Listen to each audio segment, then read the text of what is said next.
महात्मा विदुर एकांत में ध्यान कर रहे हैं। ध्यान बड़ी महत्वपूर्ण चीज है। 24 घंटे में अधिक नहीं तो 10 मिनट का समय निकालकर अकेले बैठकर आंखें बंद करके ध्यान कीजिए और ध्यान के साथ साथ में आत्मावलोकन कीजिए। संसार को तो हम बहुत देखते हैं सुबह से लेकर शाम तक, लेकिन खुद को देखिए, अंतर्दृष्टि बनाइए, अपने आप को रीडिंग कीजिए। मैं क्या हूँ, मैं क्या कर रहा हूँ, जो मैं बोल रहा हूँ क्या उचित है, जो मैं कर रहा हूँ क्या ठीक है, जितना देर तक मैं सोता हूँ क्या उचित है,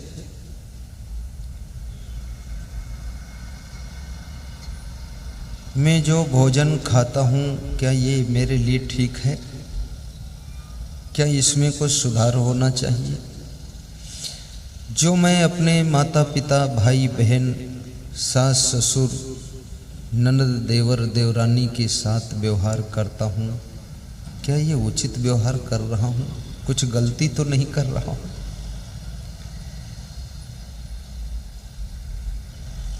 आत्मावलोकन इसको कहते हैं, अपने आप को देखना। दुनिया को देखोगे आपकी दृष्टि भटक सकती है, खुद को देखोगे तो आपकी दृष्टि शुद्ध हो सकती है। और जिसकी दृष्टि शुद्ध है उसकी सृष्टि शुद्ध हो जाती है। सारा खेल नजरों का है, नजरें बदली तो नजारे बदल गए, नजरें बदली तो नजारे बदल गए, किश्ती ने रुख बदला तो किनारे बदल गए, किनारे बदल गए, किनारे बदल गए। नाव चलाने वाला मल्लाह जब अपने रुख को बदलता है तो नाव पूरब की तरफ जा रही थी, पश्चिम की ओर मुड़ जाती है। ऐसे तुम्हारी नजर बदल जाए, ये दुनिया तो पूरी तुम नहीं बदल सकते हो, लेकिन खुद की नजर को बदल सकते हो। और खुद की नजर बदलने की कला जिसमें आ गई तो उसका नजारा भी बदलने लग जाता है। पति सोचता है पत्नी में सुधार हो जाए तो घर में शांति आ जाए, पत्नी सोचती है पति जी में थोड़ा सुधार हो जाए, जोर जोर चिल्लाते हैं तो शांति आ जाएगी, कम चिल्लाएं। ससुर सोचता है मेरी लाड़ी मेरी बहू समय पर सोकर जाग जाए तो शायद घर ठीक हो जाए। लाड़ी सोचती है मेरा ससुर मेरी सासू मुझे सुबह सुबह डिस्टर्ब ना करे तो बहुत बड़ी शांति मिल जाए। सबकी बिलक बिलक सोच है।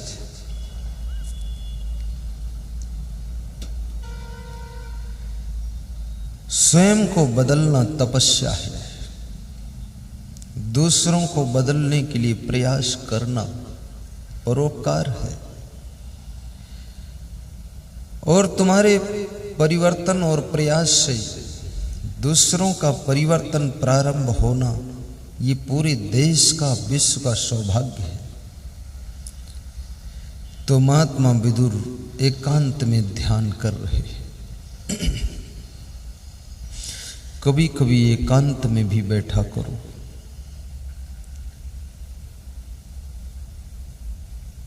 एकांत में बैठने से तुम्हारा मन उबने लगता है, निराश होने लगते हो।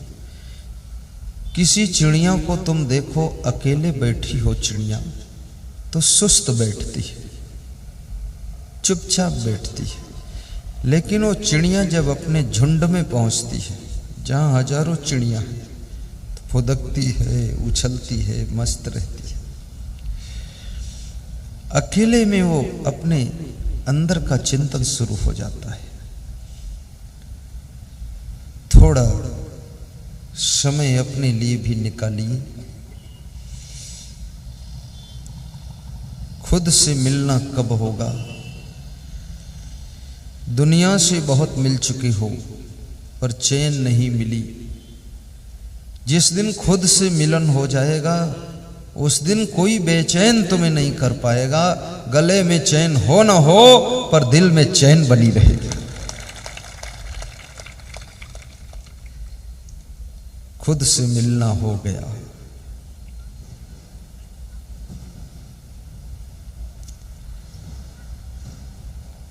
विदुर की साधना चल रही है। महात्मा विदुर के ज्येष्ठ भ्राता महाराजा धीराज धृतराष्ट्र विदुर जी को याद कर रहे हैं। विदुर जी को सूचना मिलती है कि महाराजा ने आपको याद किया है। स्मरण रहे कि जब तुमको कोई याद करे तो उसके याद करने से तुम खुश हो जाना कि कम से कम तुमको याद किया है, बर्बाद नहीं किया है, याद किया है। और दो लोगों की याद होती रहती है।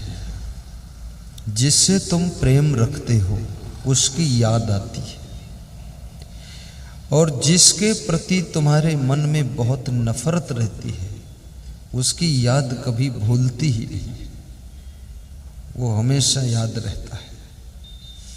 लेकिन जिससे नफरत है उसकी जब जब याद आती है तो तुम कहते हो मेरा खून 100 ग्राम जल जाता है उसको याद करते ही, और देखने पर तो 1 लीटर खून जल जाता है। पर जिससे प्रेम करते हो उसकी जब याद आती है तो मन प्रसन्नता से भर जाता है। जिससे प्रेम करते हो उससे जब मिलन होता है तो तुम्हारे मुखमंडल पर मस्ती आ जाती है, खुशी आ जाती है। अभी हमारे मेघ जी भाई डॉक्टर साहब आए तो उनको मैं देखा तो मैं भी बड़ा खुश हुआ और वो भी खुश हुए, पास में बुला लिया, आओ आओ। वो प्रमोद परदेशी तराड़ी वाला, उसको मैं याद कर रहा था मन में, प्रमोद आया क्यों नहीं अभी तक।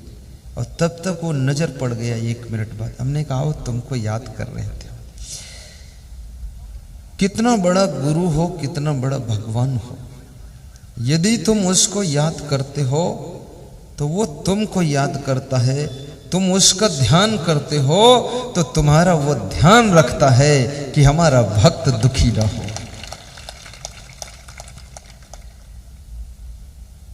विदुर अपना सौभाग्य मानते हैं।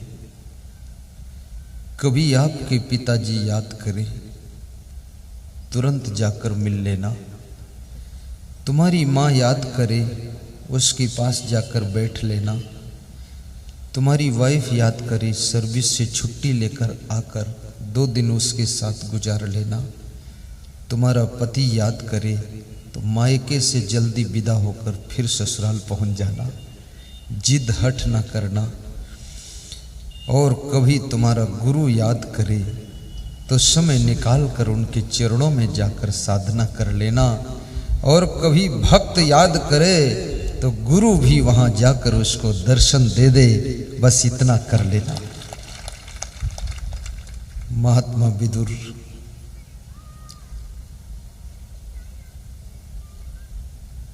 महाराजा धीराज धृतराष्ट्र से मिलने के लिए चल देते हैं। रास्ता भी मुस्कान के साथ में व्यतीत हो रहा है। दरबार में प्रवेश होने पर खुशियां बढ़ रही हैं, लेकिन वहां जाकर जब देखा ज्येष्ठ भ्राता धृतराष्ट्र के मुखमंडल पर चिंता की रेखाएं झलक रही हैं। मन में संदेह हुआ कि राजमहलों में रहने वाले मेरे ज्येष्ठ भ्राता महाराजा धीराज धृतराष्ट्र चिंता में डूबे हुए हैं। मैं झोपड़ी में रहता हूं, मैं चिंतन में डूबा रहता हूं। आपके डूबने के लिए दो चीजें हैं, चिंता और चिंतन। चिंतन में डूबोगे तो चिंता समाप्त हो जाएगी, और चिंता में डूबोगे तो तुम खुद समाप्त हो जाओगे। चिंता जिंदा को जलाती है, चिता मुर्दे को जलाती है। धन खो गया, चिंता हो गई। प्रिय का वियोग हो गया, चिंता हो गई। मित्र नाराज हो गया, चिंता हो गई। पत्नी रूठ गई, चिंता हो गई। पति बीमार हो गया, चिंता हो गई। सर्विस में सस्पेंड हो गए, चिंता हो गई। ट्रांसफर दूर हो गया, बड़ी चिंता हो गई। बेटियां जन्म ले ली, चिंता हो गई। बेटा नहीं पैदा हो गया, चिंता है। बेटा हुआ, बुद्धि कम है, चिंता हो गई। बुद्धि है, स्कूल पढ़ने नहीं जाता, फिर चिंता हो गई। पढ़ने जाता है, फेल हो जाता तो चिंता हो गई। पास हो गया, सर्विस नहीं मिली तो चिंता हो गई। सर्विस मिल गई, कोई लड़की नहीं मिल रही विवाह के लिए तो चिंता हो गई। लड़की मिल गई और लाड़ी बनकर आ गई। ऐसी आलसी लड़की आई, पड़ी पड़ी सोती है, कहती है बीए पढ़ी हूं और सुबह सुबह पड़ी हूं। अब और चिंता हो गई कि ये तो और खतरनाक है। बहुओं ने सुबह झाड़ू नहीं लगाया, चिंता हो गई।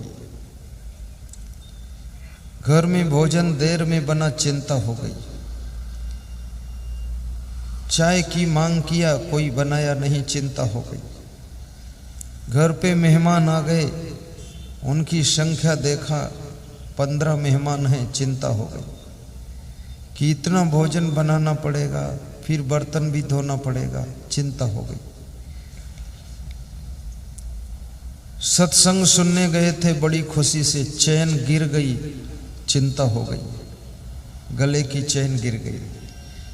कान का एक कुंडल गिर गया, दूसरा रह गया, चिंता हो गई। अरे कम से कम ये सोचो, कान तो नहीं गिरा, कान तो है ना, कुंडल ही गिरा है। और एक गिर गया तो दूसरा क्या करोगी? दूसरा गुरुजी को दान दे दो, आश्रम बना देंगे कुंडल में कमंडल। एक आदमी ट्रेन में जा रहा था, उसका जूता एक गिर गया तो उसने जूता दूसरा भी निकाल कर फेंक दिया। तो किसी ने पूछा दूसरा क्यों फेंका? बोले एक मेरे काम का नहीं है और जो दूसरा गिरा वो दूसरे के काम का नहीं, दोनों गिरा दिया, जो पाएगा पहन लेगा। ठीक है। बहुत जल्दी चिंता होती है। बच्चा थोड़ा बीमार हो गया, चिंता हो गई। गाड़ी थोड़ी सी टकरा गई, चिंता हो गई। विधायक गुरमुख सिंह होरा से मैंने पूछा छत्तीसगढ़ में कि तुम्हारे कितनी गाड़ियां हैं? तो उन्होंने कहा 250 ट्रक है। तो मैंने कहा चिंता? बोले एक ट्रक रोज पलट जाता है, कहीं लड़ जाता, पलट जाता, 250 है। बोले 300 भी हो गए होंगे तो पूरा पता भी नहीं। मैंने कहा डील कौन करता? बोले छोटा भाई। मैंने कहा ट्रक पलटता है, खबर मिलती कि नहीं? बोले हमने मना कर दिया, खबर मत देना, उधर ही निपटा दो। तो इसका असर क्या हुआ? बोले शुगर हो गई, डायबिटीज। अधिक चिंता करने से शुगर की बीमारी का जन्म होने की संभावना विशेष रहती है। यदि शुगर हो गई तो शुगर जल्दी जाती नहीं है और फिर उसके लिए शुगर फिट टेबलेट खानी पड़ती है। और उस टेबलेट को बनाने वाले डॉक्टर मेघ जी भाई है, वो शुगर फिट बनाते हैं, शुगर फिट करते हैं, आयुर्वेदिक बहुत बड़ी कंपनी के मालिक है। अमृता चूरन बनाया है उन्होंने, पेट को सही करने के लिए। कितनी कड़ी कब्जियत हो, आधा चम्मच सब काम खत्म, पेट खत्म, केवल पीठ बचेगी बस। ऐसा चूरन बड़े दयालु हैं, बहुत बुद्धिमान। चिंता करने से रूप और सौंदर्य भी नष्ट हो जाता है। ये सौंदर्य संजय दास, ये जो मुखमंडल की सुंदरता है, ये जो तुम्हारा स्वास्थ्य है, चिंता करने से बिगड़ता है। और जो नुकसान हुआ है, चिंता करने से भरपाई होना नहीं है। जिस समय राम का वनवास हो गया, महाराजा दशरथ की मृत्यु हो गई। दशरथ की लाश पड़ी है, अयोध्या सोनी हो गई। कौशल्या कैकेयी सुमित्रा विधवा हो गई। राम सीता लक्ष्मण वन में चले गए। भरत शत्रुघ्न ननिहाल से वापस आए। अयोध्या का समाचार सुन करके उनको बहुत दुख हुआ, तो भरत जी रोने लग गए। जब भरत रोने लगे, गुरु वशिष्ठ ने उनके सिर पर हाथ रखकर समझाया कि भरत रो मत। ये संसार की परिभाषा ही रोना है। जन्म रोने से ही शुरू होता है, और जब तक मर न जाओ तब तक रोते ही रहो। रोने के कारण बदल जाते हैं, लेकिन रोना रहता है। कबीर जब हम पैदा हुए, जग हंसे हम रोए, ऐसी करनी कर चलो हम हंसे जग रोए। कबीर के बारे में सुना जाता है कि वे पढ़े लिखे नहीं थे, लेकिन बड़े आश्चर्य की बात है, कबीर पढ़े लिखे नहीं थे, पर कबीर को स्कूल में पढ़ा जाता है। शिक्षण संस्थाओं में कबीर को पढ़ाया जाता है, और कबीर के शब्दों का अर्थ पढ़े लिखे लोग भी नहीं निकाल पाते हैं। कबीर इतना गहरा व्यक्तित्व है। और कबीर ने 2 लाइनों में कितनी बड़ी बात कही है कि कबीर जब हम पैदा हुए, जग हंसे हम रोए,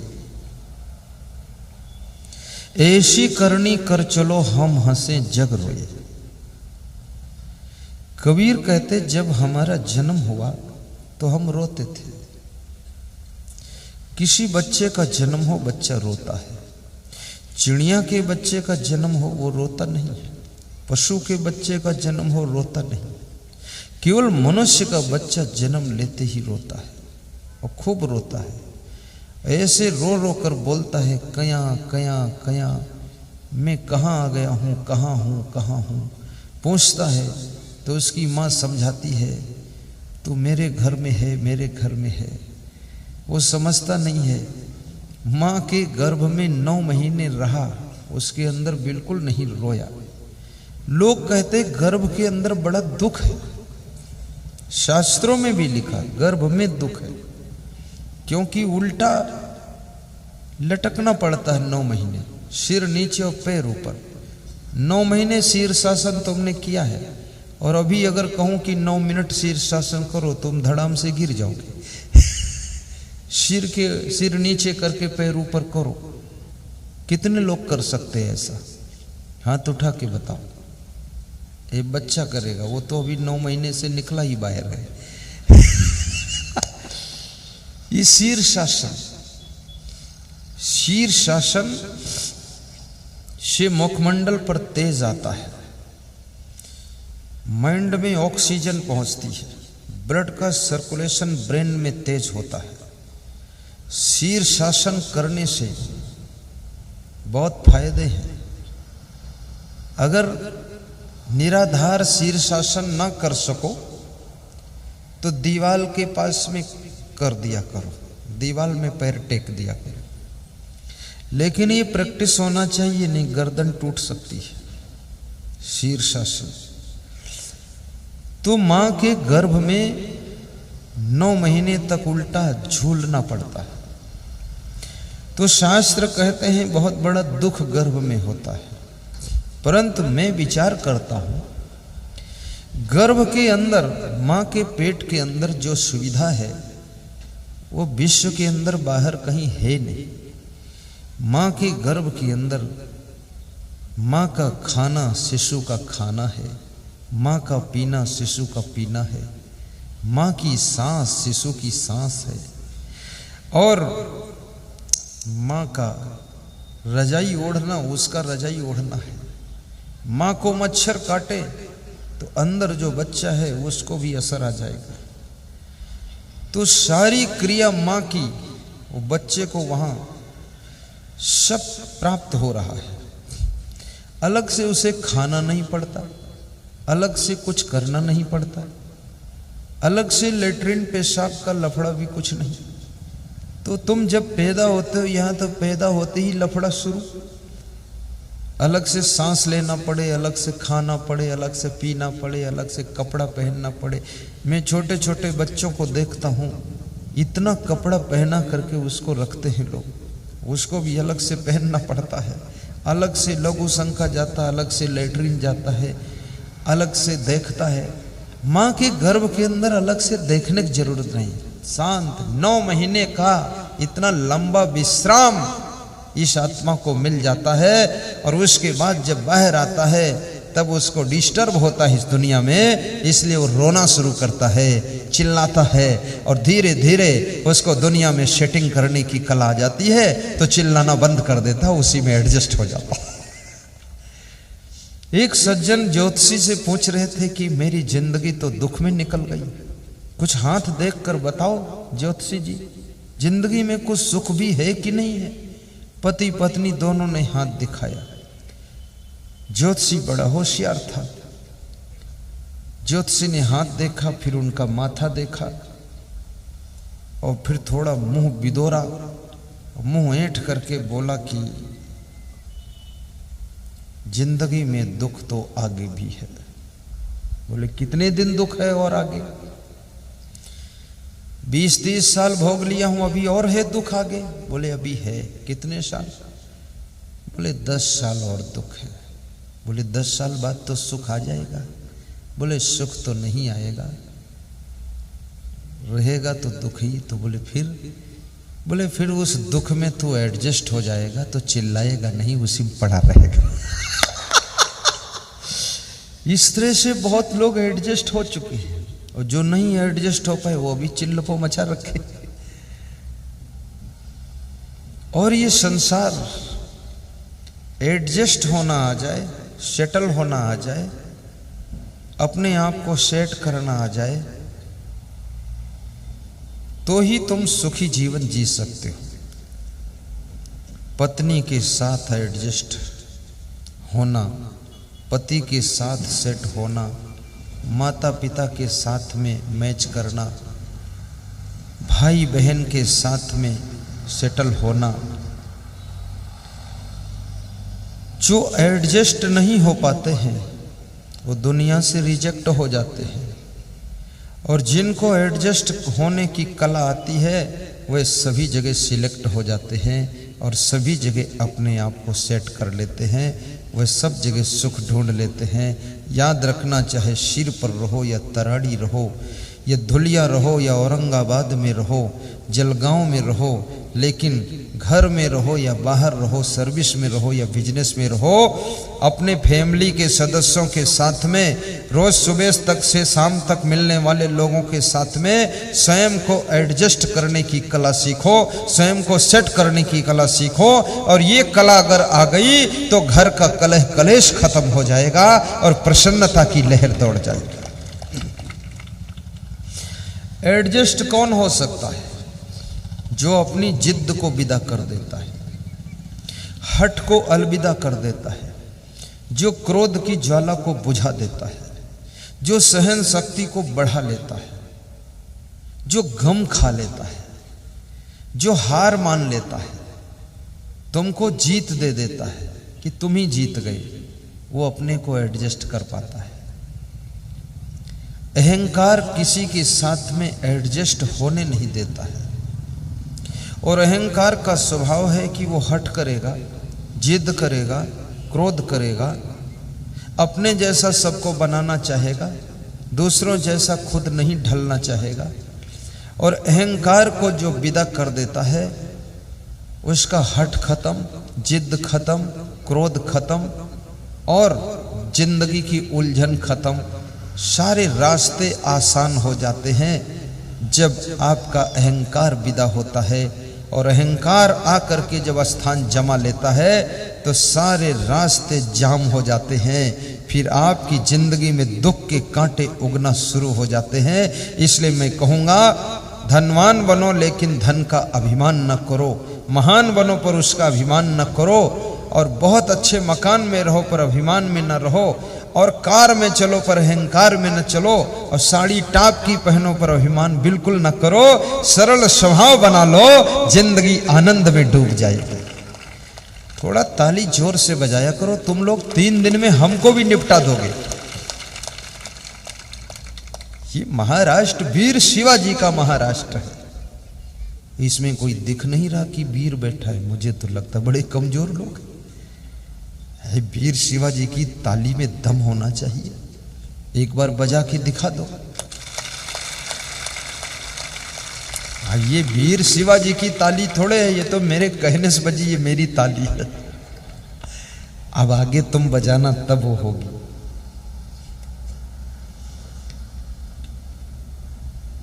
वह शहर शहर नहीं जिसमें गंदगी साफ करने के लिए नाली ना हो। वह ट्रैक्टर ट्रैक्टर नहीं जिसके पीछे सामान ढोने के लिए ट्राली ना हो। वह खिड़की खिड़की नहीं जिसमें मच्छरों से बचने के लिए जाली ना हो। और वह किचन किचन नहीं जिसमें भोजन खाने के लिए सुंदर थाली ना हो। और वह ससुराल ससुराल नहीं जिसमें साला और साली ना हो। और वह सभा सभा नहीं जिसमें जोरदार ताली ना हो।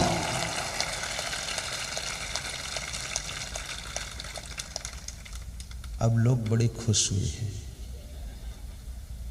स्त्रियां इसलिए खुश हैं कि मैं साली हूं, और पुरुष इसलिए खुश हैं कि मेरी साली बैठी है यहां। ये साला साली के रिश्ते बड़े खुशी देने वाले होते हैं। जिस दुख को फरिश्ते उठा न सके, उस दुख को उठाना पड़ता है। दस्तूरे ये भक्ति ऐसी है, प्रभुवर को रिझाना पड़ता है। दस्तूरे ये भक्ति ऐसी है, प्रभुवर को रिझाना पड़ता है। जिस दुख को फरिश्ते उठा न सके, उस दुख को उठाना पड़ता है।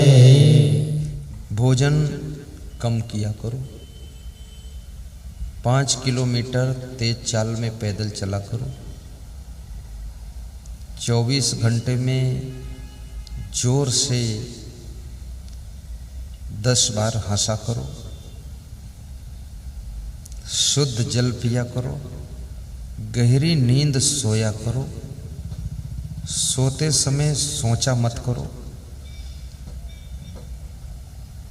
अधिक भोजन खाकर न सोया करो।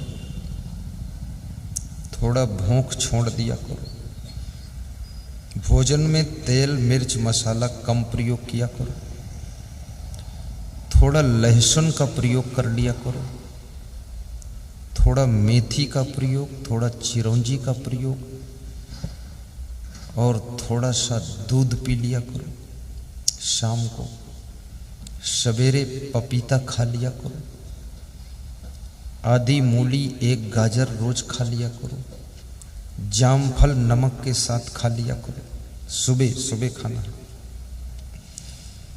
दाल कम खाया करो, हरी सब्जी बदल बदल कर ले लिया करो, नाराज ना हुआ करो खाते समय, मुस्करा कर खाया करो, खिलाने वालों को देखकर मुस्कराया करो, भोजन बनाने वालों को खाते समय धन्यवाद दिया करो। दाल में नमक ना हो तो भी कुछ ना कहा करो, सोच लिया करो मेरी पत्नी डॉक्टर है, नमक इसलिए नहीं डाला है ताकि बीपी हाई ना हो।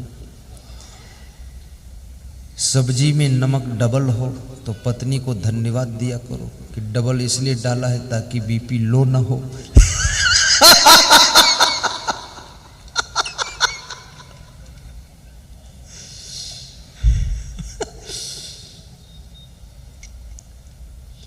और जब हंसा करो तो आवाज होना चाहिए हंसने में, ऐसे थोड़ी हंसा जाता खाली दांत निकाल दिया ही, थोड़ा जोर से फेफड़ा हिल जाना चाहिए। हाँ, जैसे मैं हंसता हूं ना, इसलिए दिमाग अच्छा है मेरा। जिस दिन हंसना बंद कर दूंगा उसी दिन सब खोपड़ी खत्म। जोर से हंसा करो और दर्पण देखा करो तो ये भी देखा करो चेहरे का सुंदरता घट तो नहीं रहा है। अगर घट रहा है तो भोजन कम खाओ, चिंता छोड़ो, प्रसन्न रहने का अभ्यास बनाओ। इस दुनिया में किसी भी व्यक्ति का सब कुछ सिस्टम ठीक कभी हुआ नहीं, कुछ न कुछ उसमें कमी रहती है। कमी में ही खुश रहा करो, पूर्ति करने का प्रयास किया करो, जितना पूर्ण हो जाए उसमें संतोष किया करो। घर में जो है उसका आनंद लिया करो, जो नहीं है उसके लिए परिश्रम किया करो। परिश्रम से भी जो ना मिले उसका त्याग कर दिया करो, मन उससे हटा लिया करो। लंबे समय तक किसी से नाराज न रहा करो। सवेरे किसी को डांट दो तो आधा घंटे बाद उसको पेड़ा खिला दिया करो। गुस्सा लंबे समय तक अंदर न बनी रहे।